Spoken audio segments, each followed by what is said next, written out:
नमस्कार मंडळी, welcome back to Sukirt जी. आम्ही आलेलो आहे मैसूरला आणि आमच्याकडे आहेत फक्त 24 तास. या 24 तासात आपल्याला जीवाचा मैसूर करायचा आहे. तर फक्त एका दिवसात आम्ही काय केलं, आम्ही खाल्ला मैसूर मधला सगळ्यात बेस्ट डोसा. आयुष्यात कधी डोसा वितळला नव्हता तोंडामध्ये. बघितलं भरपूर प्राण्यांची व्हरायटी असणारं मैसूर झू. प्यायली एकदम authentic royal Mysore filter coffee, ती पण थेट राजवाड्यातल्या कॅफेत. ऍक्च्युली भारी. मैसूर मध्ये जाऊन मैसूर पाक खाल्ला, तो पण अशा ठिकाणी जे देशातलं मैसूर पाक मिळणारं पहिलं स्वीट मार्ट आहे. त्याचबरोबर ट्राय केली मैसूरची स्पेशालिटी असणारी चुलीवरची मटण बिर्याणी आणि ऑथेंटिक व्हेज थाळी सुद्धा. आणि रात्रीच्या वेळी अनुभवला मैसूर पॅलेसचा माहोल, जिथे असं वाटलं आपणच राजा आहे. तर ही सगळी ठिकाणं तुम्ही कशी अनुभवू शकता, त्याची खासियत काय, हे सगळं सांगणारे फक्त व्हिडिओ शेवटपर्यंत बघत राहा. यस, तर मैसूरला आलेलो आहोत आणि जेवायला म्हणून आम्ही एका ठिकाणी आलोय आणि याच्याशिवाय मैसूर म्हणजे आपण मैसूर सोडूच शकत नाही. ते म्हणजे हे आहे मैलारी, विनायक मैलारी डोसा. माझा उच्चार चुकत असेल. आणि याची खूप हवा आहे. 1938 पासनं इथे हा डोसा मिळतो आणि तो खायला आलोय. खूप जास्त एक्साइटमेंट आहे कारण दर्जा असला. कारण मी असं ऐकलं की बँगलोरवरनं पण लोक येतात नेहमी इथे खायला. वेटिंग आहे, 5 मिनिटं वेटिंग आहे. हे जुनं आहे, ते मी तुम्हाला दाखवलं ते मागे. आणि यांनीच नवीन, कारण जुनं जे ते असं छोट्या अगदी बळकांड टाईप ते हॉटेल होतं, तर ते त्यांनी आता मोठं केलंय. सोमवारचा दिवस असल्यामुळे तर रविवारी मी असं ऐकलं की तास 1.5 तास थांबावं लागतं डोसा खाण्यासाठी. तर लगेचच जाऊयात आणि हाणूयात. बाय द वे, विनायक मैलारीचे खूप सारे नवीन पण झालेले आहेत, पण ते त्यांची ओरिजिनल ब्रांच नाही, त्यामुळे त्यांनी इथे लिहिलंय की ओल्ड ओरिजिनल विनायका मैलारी डोसा. आणि लोक वेट करताय. कसा होता experience? I hope it is worth the wait. हे नवीन ठिकाण एकदम प्रशस्त केलंय. टिपिकल उडुपी हॉटेल असतं ना, तसा फील आहे. दुपारच्या वेळी फक्त डोसाच मिळतो इथे, ते सुद्धा साधा किंवा मसाला, त्यामध्ये पण व्हरायटी नाही. सकाळच्या वेळी इडली उपमा मिळतो, पण बाकी दिवसभर फक्त डोसा. पंक्तीत वाढतात ना, तसा थाळ्यांमधून डोसा घेऊन येतात आणि तो वाढतात. जो काय घमघमाट पसरला होता लोणी डोशाचा, त्याला तोड नव्हती. त्यामुळे सिर्फ डोसा काफी. बाय द वे, इथे काफी पण नव्हती, म्हणजे कॉफी पण नव्हती, फक्त डोसाच होता. येस, तर फायनली थाळीमध्ये आलेला आहे आणि मस्तपैकी केळीचं पान बघूनच मन खुश झालेलं आहे. आणि इथली खासियत म्हणजे हा पातळ डोसा नाही आहे, हा जाड आहे. म्हणजे मनापासून लोणी जे काही टाकलेलं आहे, तोडून बघूयात. हा म्हणजे हे हातालाच सगळं बटर लागतंय आणि वरती पण त्यांनी बटर दिले. क्या बात आहे. आणि आत बटाट्याची भाजी, आणि यांची पद्धत वेगळी असते बटाट्याच्या भाजीची, असं मी ऐकलं होतं. बटाटा कमी आणि कांदा जास्त आहे, अशा पद्धतीने आहे. तर खूप भूक लागली, त्यामुळे आपण लगेचच खाऊन बघूयात आणि सांगूयात. खूप जास्त गरम आहे. पहिला नुसतं चटणीसोबत खातो.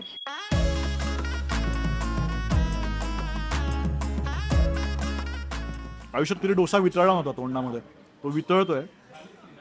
जाड आहे, पण जनरली मला जाड डोसा हा प्रकार आवडत नाही, पण हा जो काही आहे म्हणजे स्पंज खऱ्या अर्थाने. आणि आंबटसर चव इतकी नाही आहे त्याला. लोण्याची अप्रतिम चव येते. दावणगिरीत जाऊन डोसा खाल्लाय, बँगलोरला खाल्लाय, सगळीकडे खाल्लाय, पण भाई ही टेस्टच वेगळी आहे. नुसत्या भाजीसोबत खातो. साऊथ इंडियन टिपिकल भाज्या असतात ना, म्हणजे दुधी भोपळ्याची पण त्यांच्या वेगळ्याच पद्धतीची असते, तर तशी ती भाजी आहे. अजिबात स्पायसी नाही आहे. चटणीसुद्धा अजिबात स्पायसी नाही. अस्सल खोबरं फक्त. वरून जे आहे ना, हे कम्प्लिटली क्रिस्पी आहे आणि आतून मऊ आहे. हे परफेक्ट क्वालिटी असते डोशाची, असं मला वाटतं. डोळे बंद होतात, घास ठेवल्या डोळे बंद होतात. फार अप्रतिम. मैसूरला आलात, विनायक मैलारी डोसा नक्की खायला पाहिजे. माझ्याकडे ॲक्च्युली शब्द नाही आहेत, त्याच्यामुळे माझा माईक एका बाजूला आहे, माझा हात एका बाजूला आहे आणि तोंड एका बाजूला चालतं आहे. सगळ्याची क्वालिटी, चटणी वेगळ्या लेवलला झाली आहे. स्पंज डोसा म्हणजे असा मिळतच नाही कुठेच. आत्तापर्यंतचा खाल्लेला बेस्ट डोसा म्हणेन. Very nice. चवीच्या बाबतीत अव्वल दर्जा आहे. भाजी जरा कमी दिली आहे, ती खूपच चांगली लागते, अजून द्यायला हवी होती. आणि ओव्हरऑल खूपच छान. एरवी आपण पुण्यात मैसूर डोसा खातो, पण मैसूरला येऊन हा जो खाल्ला आहे डोसा, आहा मस्त, खूपच छान. एरवी सहसा मी प्लेनच डोसा घेतो, बटाट्याची भाजी मला आवडत नाही, पण ही भाजी आवडली, खूप आवडली. आणि चटणीसुद्धा फार टेस्टी आहे. खाऊन झाल्यावर थेट गेलो प्रसिद्ध म्हैसूर झू मध्ये, जिथे वेड्यासारखी गर्दी होती. चांगली गोष्ट म्हणजे तिथे बॅटरी कार आधीच बुक केली होती, कारण हे खूप मोठं प्राणी संग्रहालय आहे आणि मुलांना चालत घेऊन खूपच दमायला होईल. ॲपवरून तुम्ही बॅटरी कार बुक करू शकता, त्याची लिंक देतोय. प्रत्येक पिंजऱ्यामध्ये पार कोपऱ्यात जाऊन प्राणी झोपले होते. अगदी जिराफापासून खूप सारे प्राणी इथे आहेत, पण खरं सांगायचं तर त्यांना अशा ठिकाणी बंदिस्त अवस्थेत पाहून फार वाईट वाटतं. पिंजऱ्यात कुठेतरी कोपऱ्यात प्राणी झोपलेले दिसत होते. यापेक्षा प्रत्यक्ष जंगलात प्राणी बघावेत असं मला मनापासून वाटलं. प्राण्यांना झोपलेलं पाहून आम्हालाही झोप यायला लागली, म्हणून आम्ही गेलो ऑथेंटिक म्हैसूरची फिल्टर कॉफी पिण्यासाठी एका विशेष ठिकाणी, ज्याचं नाव होतं मालगुडी कॅफे. विशेष म्हणजे हे जे कॅफे आहे ते एका जुन्या राजवाड्यामध्ये, त्यामुळे इथे आत गेल्यावर जे काय रॉयल वाटतं ना, त्याला तोड नाही. प्रत्येक कोपरा एकदम देखणा होता, एकदम प्रशस्त आणि तितकंच निवांत कॅफे.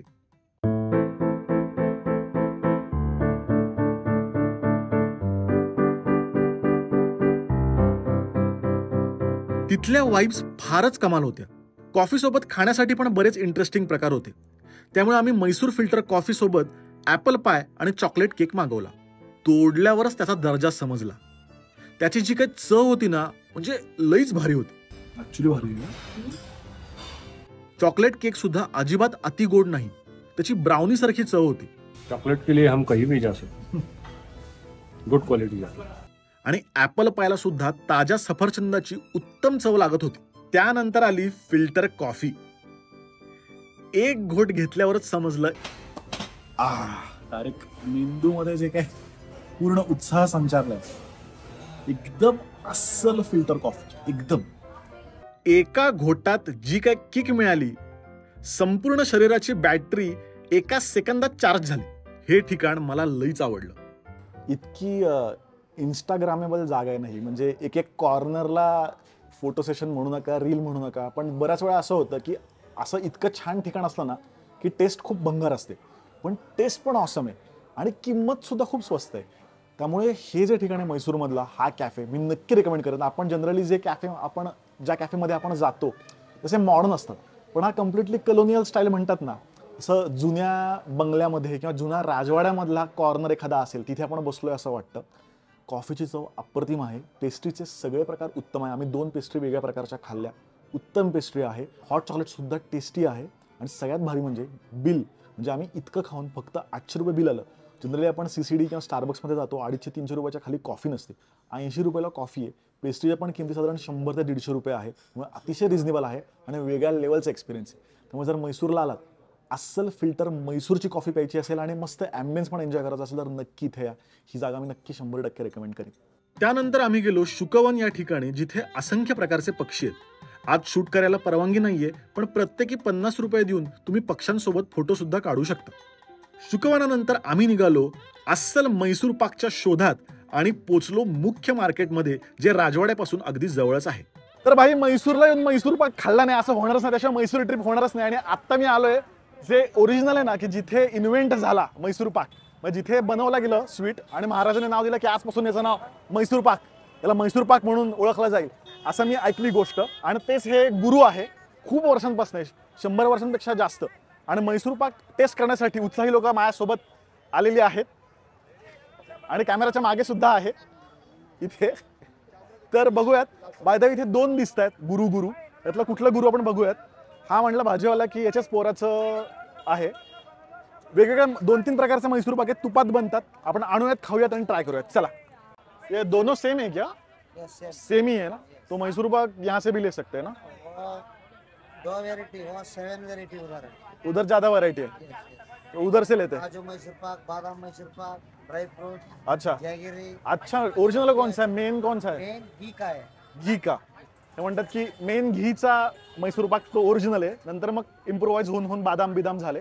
आपण एक काम करूया, 3 प्रकार से घेऊयात मैसूर पाक. मुझे ये दे दीजिए, 200 ग्राम्स दे दीजिए ये. तो ये पाव किलो दे दो, और बदाम वाला है वो पाव किलो दे दो. तर 3 प्रकारचे मैसूर पाक घेतलेले आहेत, आपण टेस्ट करून बघूयात. आणि जो यांचा ओरिजिनल आहे तो आहे घी मैसूर पाक, तो आपण घेतलेलाच आहे. तर आधी तो खाऊयात आणि मग बाकीचे बदाम आणि हे खाऊयात. तर हा तुकडा मोडा. घी मैसूर पाक.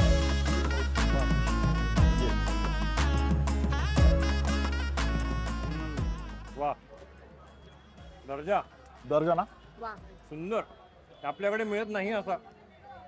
घी प्युअर आहे ना हे कळतंय बाईट मध्ये, फर्स्ट बाईट मध्ये. सगळे मटेरियल क्वालिटी आहे आणि चव तर अप्रतिम. का गुरुचा ओरिजिनल कळतोय, म्हणजे असा मैसूर पाकच खाल्लेला नाही आणि फ्रेशनेस पण जबरदस्त आहे ना याच्यामध्ये. हा जो आहे तो घी प्लस ड्रायफ्रूट आहे आणि हा बदाम आहे. बदाम जो आहे तो लाल रंगाचा आहे आणि जो ड्रायफ्रूट आहे तो घी येलोच आहे पण त्याच्यामध्ये ड्रायफ्रूट दिसत आहेत. तर आधी मला वाटतं की आधी बदाम कर. छान, सुंदर. मला रात्र बदामाचा जास्त आवडला आणि बदामाचा कमी गोड आहे आणि कम्प्लीट त्याला बदामाची चव अशी चावताना येते. युनिक आहे. ओरिजिनल पण छान होता. हा एक युनिक टेस्ट. प्रॉपर बदामचे पीसेस लागतात चावताना तोंडात येतं. हा एक ट्राय करतो. हा घीच आहे पण यात ड्रायफ्रूट आहे. मिळेल होतं यार. सगळेच सुंदर तिन्ही. आणि मला भारी या गोष्टीचं वाटतं की मैसूरमध्ये येऊन मैसूर पाक खातोय ते पण एकदम ओरिजिनल दर्जा चव आहे. म्हणजे का प्रत्येकाचा उगम इतका भारी का असतो आणि बाकीचे खातो त्या कॉप्या असतात पण ही खरी अस्सल चव आहे असं मला वाटतं. उर्मिला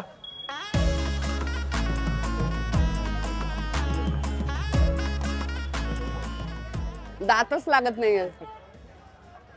हा हा हा हा, इतकं सॉफ्ट आहे, असं मुलायम मुलायम. मला बदाम पण आवडला. तरी तुपाचा हे नाही राहते. नाही तर कधी कधी तुपाचा वरती राप राहतो आणि काय होतं तुपकटच लागायला लागतं, ऍक्च्युअल चवच नाही लागत. इतकं राईट अमाऊंट ऑफ तूप म्हणतात ना, अगदी योग्य प्रमाणात तूप आहे आणि तुपाची आफ्टर टेस्ट पण आहे पण तरी अति तुपकट नाही आहे आणि सगळं सॉफ्ट आहे. खूप खूप लुसलुशीत आहे सगळं. आता दुसरं बघतो. नाही हा बाजूला घे, बदामाचा घे, लाल रे.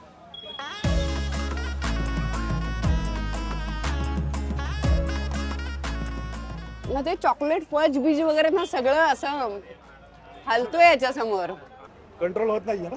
मला कोण आवडत नाही आणि मी परत घेत. मला मैसूर पाक पण आवडत नाही तरी आम्ही घेतोय परत.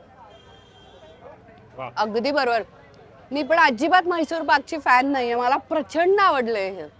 मला असं वाटतं की जे मैसूर पाक प्रेमी किंवा स्वीट प्रेमी आहेत ते प्रवास करून म्हणजे इथे येऊ शकतात. म्हणजे इतकं कमाल. हो नाही, मैसूरला आल्यानंतर गुरु स्वीट मार्ट कंपल्सरी आहे. स्वर्ग सुख देणारा मैसूर पाक खाल्ल्यावर तिथून अगदी 1 किलोमीटर अंतरावर असणाऱ्या मैसूर पॅलेसमध्ये गेलो. रात्रीची वेळ होती त्यामुळे संपूर्ण राजवाड्याला सुंदर रोषणाई केलेली होती. फारच सुरेख दिसत होता राजवाडा. आतमध्ये जाण्याची वेळ संपली होती पण बाहेरूनच मस्त फेरफटका मारला. राजवाड्याच्या आवारातच म्युझिक कॉन्सर्ट चालू होतं.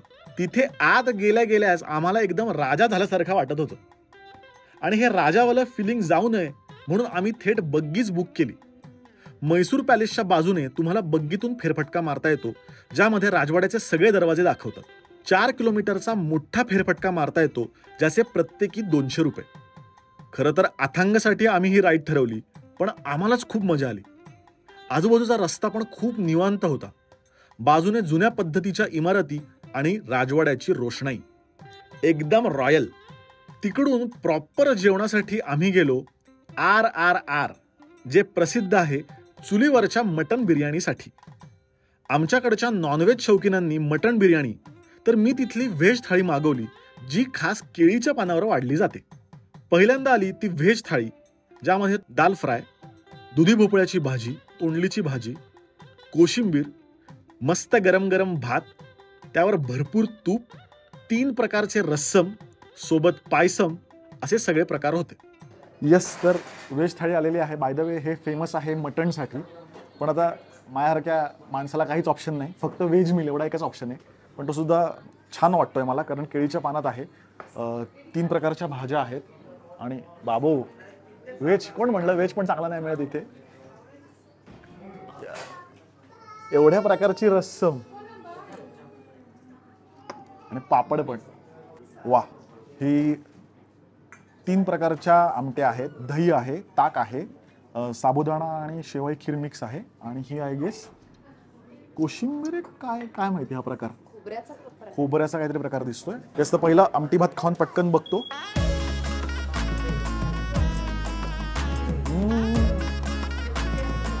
टिपिकल रस्सम असतो तशी चव आहे. ही भाजी, थोडं मीठ जास्त आहे, टोमॅटो आणि तुरीची डाळ आहे, ही आहे तोंडली, खूप सात्विक, आणि ही आहे दुधी भोपळ्याची भाजी. ॲक्च्युली बऱ्याच कर्नाटक थाळ्यांमध्ये दुधी भोपळा वापरला, डाळ सुद्धा आहे. खूप सात्विक आणि अप्रतिम चव. हा काय खोबऱ्याचा प्रकार आहे आपण बघूया.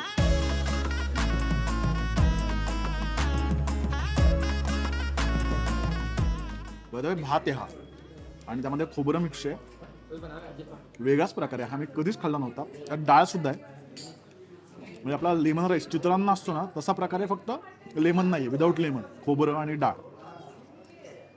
आणि खीर, ज्याला पायसम पण म्हणतात, साबुदाणा आणि शेवई मिक्स आहे.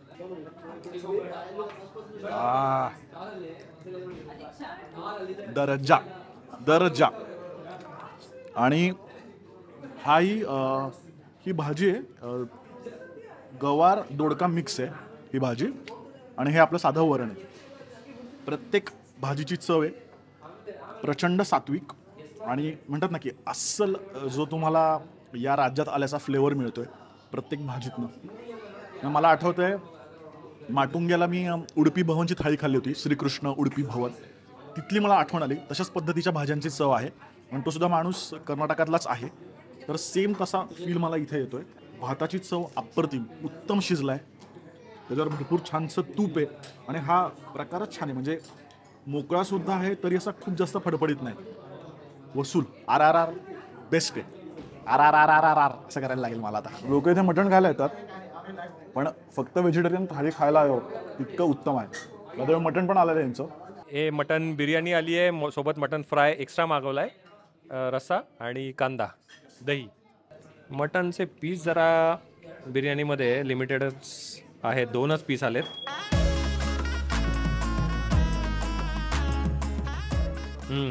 सुरेख चव आहे, चविष्ट आहे. मटन पण एकदम टेंडर आहे, शिजलं व्यवस्थित. महाराष्ट्रापेक्षा आज जास्त वेगळं नाही आहे, मला तर चव चांगली वाटते. ओव्हरऑल चांगलं आहे, गुड.